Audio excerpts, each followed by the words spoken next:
Hello friends, welcome to my channel solving questions with Gauri ma'am. GAT B के exam के लिए preparation कर रहे हैं। प्रीवियस ईयर्स के क्वेश्चन सॉल्व करना एक अच्छा प्रिपरेशन हो जाता है। कॉम्पिटिटिव एग्ज़ाम में पता नहीं कहाँ से क्या पूछ ले। प्रिसाइज सिलेबस तो होता है, मगर उससे रिलेटेड करंट अफेयर्स के बारे में भी हमने जानना बहुत ज़रूरी है। यहाँ पर मैं अपना व्हाट्सअप नंबर शेयर कर रही हूँ। अगर आपको किसी टॉपिक को समझ कर लेना है, बायोलॉजी सेक्शन से कुछ क्वेरी है, तो आप इस व्हाट्सअप नंबर पर मुझसे कांटेक्ट कर सकते हो। हम लोग ऑनलाइन 1-on-1 सेशन के थ्रू कनेक्ट होकर आपके डाउट्स क्लियर कर सकते हैं। तो चलिए, आज क्वेश्चन जो देखने जा रहे हैं वो है पेपर 2023 से लिया हुआ। दो लिस्ट दी गई है और हमें मैच द कॉलम करना है। लिस्ट 1 में restriction enzyme, micro injection, biolistics और हेटेरोलोगस होस्ट, ये ऑप्शंस हैं।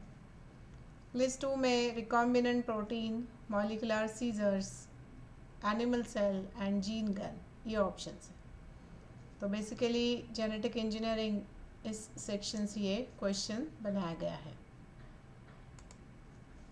एक एक चीज़ को डिटेल में देखें तभी हम आंसर तक पहुंच पाएंगे। तो सबसे पहले will discuss about restriction enzymes. तो these are basically isolated from bacteria और ये डबल स्ट्रैंडेड डीएनए को कट करते हैं। फॉस्फोडाइस्टर बॉन्ड जो होता है डीएनए में, उसे एक स्पेसिफिक साइट पर कट करते हैं। That we call at the restriction enzyme. Naturally bacteria में जो रेस्ट्रिक्शन एंजाइम्स होते हैं वो फॉरेन की कुछ चीज़ अंदर आ जाए, फॉरेन का डीएनए अंदर आ जाए तो उसको रेस्ट्रिक्ट करते हैं, उसको क्लीव करते हैं। हो सकता है कुछ वायरल इन्फेक्शन हो। ओके, सो बैक्टीरियोफाज के डीएनए को रेस्ट्रिक्ट करने का काम ये रेस्ट्रिक्शन एंजाइम नेचुरल मतलब नेचर में बैक्टीरिया में जो प्रेजेंट होते हैं वो करते हैं। We can isolate this and we use this often in genetic engineering experiments. So these cut at specific site, उनका एक रिकग्निशन सीक्वेंस होता है, वहीं पर ये कट करते हैं। And when they cut they either create a blunt and और स्टैगर्ड एंड। ठीक है, अलग अलग रेस्ट्रिक्शन एंजाइम की अलग अलग प्रॉपर्टीज़ होती है, उसके हिसाब से एक तो वो स्टैगर्ड एंड कट करते हैं या फिर ब्लंट एंड देते हैं। एग्जाम्पल्स यहाँ पर EcoR1, BAM-H1 ये है। बहुत सारे रेस्ट्रिक्शन एंजाइम्स है अलग अलग तरीके के। फिर देखो, दूसरी जो कंसेप्ट हमें बताई गई है क्वेश्चन में वो है micro injection. So this is basically introduction of DNA into animal cells.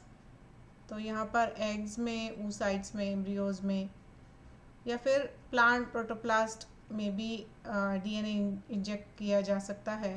And this is using a micropipette. इस इमेज में बहुत अच्छी तरीके से दिखाया गया है। देखो, होल्डिंग पिपेट, ये होस्ट सेल इस तरीके से पकड़ के रखी है, साइटोप्लाज्म, न्यूक्लियस दिखाया है, and through this micro injection needle with foreign DNA, यहाँ से ये डीएनए इंजेक्ट किया जाता है। So this is known as micro injection. Okay, इसमें डीएनए इधर साइटोप्लाज्म में इनकॉर्पोरेट कर सकते हैं या फिर न्यूक्लियस में भी इंजेक्ट किया जा सकता है। This is use to produce transgenic mice. ये इमेज और इस वीडियो में यूज़ की गई इमेजेस जहाँ से ली है उनका सोर्स क्रेडिट मैंने वही के वही दिया हुआ है और डिस्क्रिप्शन बॉक्स में भी दिया हुआ है। आगे की टेक्निक जो बताई गई है हमें, biolistic. So this is a particle mediated gene transfer. इस तरीके से gas is present in this tube and it is a gas acceleration tube. Here it is a rupture disc और माइक्रो कैरियर के ऊपर डीएनए कोटेड पार्टिकल्स लगाए रहते हैं। And when this is shooted, जैसे ही ये पार्टिकल गन से हम गैस यहाँ से इंजेक्ट करेंगे, सो रप्चर डिस्क ब्रेक्स और ये particles propelled on to target cells. इस तरीके से ये पार्टिकल टारगेट सेल के ऊपर गिर जाएंगे and that would enter the cell, right. So ये एक टेक्निक है for the injecting DNA. So using this technique, DNA to be delivered to chloroplast or mitochondria, और ये डायरेक्ट डिलीवरी मेथड है डीएनए की into plant cell using gold और tungsten particles. फिर देखो आगे का जो पॉइंट है वो है हेट्रोलोगस होस्ट। तो बेसिकली ये दो अलग तरीके के सेल्स होते हैं, मतलब जहाँ से हमने जीन आइसोलेट किया हुआ है वो अलग तरीके का सेल हो सकता है, वो ह्यूमन सेल हो, और हम कॉम्प्लीमेंट्री डीएनए जहाँ पर इंट्रोड्यूस कर रहे हैं वो हो सकता है बैक्टीरियल सेल हो। तो ये दो अलग तरीके की प्रोकैरियोटिक और यूकैरियोटिक सेल हो गई, राइट। तो इस तरीके से अलग तरीके की अलग सेल्स अगर है तो that is known as heterologous hosts. जैसे one species into the cell of another species। तो इस तरीके से अगर होता है तो that is a heterologous host।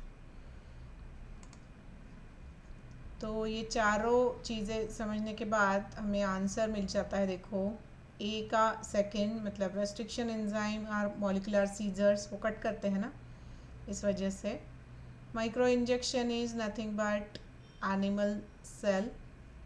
बायोलिस्टिक्स can be for recombinant protein, biolistic जो है वो जीन गन के साथ हम मैच करेंगे एंड हेट्रोलोगस होस्ट जो है वो रिकॉम्बिनेंट प्रोटीन के साथ जाएगा। तो इस तरीके से ये इस क्वेश्चन का आंसर बन जाएगा। तो इसके साथ आज का वीडियो यहाँ कंक्लूड कर रही हूँ। यहाँ पर मेरा मेल आईडी शेयर किया हुआ है और डिस्क्रिप्शन बॉक्स में मेरी वेबसाइट लिंक भी है। थ्रू वेबसाइट या WhatsApp you can connect with me. आपको कुछ डाउट सॉल्व कर लेने हैं, किसी टॉपिक को एक्सप्लेन करके लेना है तो आप मुझसे कांटेक्ट कर सकते हो। All the best for your preparation. Thanks for watching.